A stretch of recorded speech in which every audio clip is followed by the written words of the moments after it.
নমস্কার। রান্নাঘরে মা অন্নপূর্ণার ছবি যদি লাগানো হয় কি হয় দেখুন। রান্নাঘরটিকে খুবই পবিত্র ঘর বলা হয়, মা অন্নপূর্ণার স্থান বলা হয়। আর তার সাথে কোন দেবদেবীর ফটো লাগানো উচিত নয়, যেহেতু আমরা আমিষ রান্না করি। আর যদি আপনারা সব সময়ের জন্য নিরামিষ রান্না করেন তাহলে লাগাতে পারেন, তাতে কোনো অসুবিধা নাই। আর যারা আমিষ রান্না করছেন বা রাখছেন তাহলে কদাপি লাগানো উচিত না।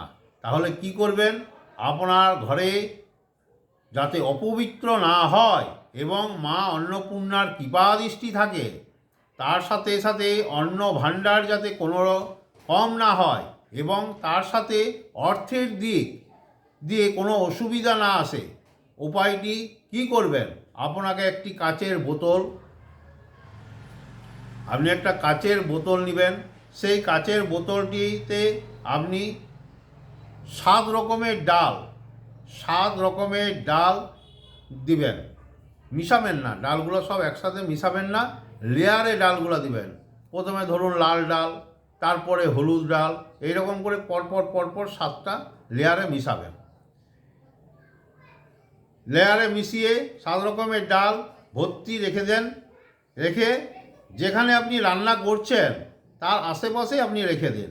প্রয়োজনে আপনারা কাচের গ্লাসেও রাখতে পারেন। ওটা পার্মানেন্ট, ওটা থাকতে দিন। তারপর আপনি দেখবেন আপনার ঘর কোনো দিন অন্নের অভাব হবে না এবং অর্থের অভাব হবে না। এটা নিশ্চিত, আপনি করে দেখুন, খুব ভালো ফলাফল পাবেন। নমস্কার।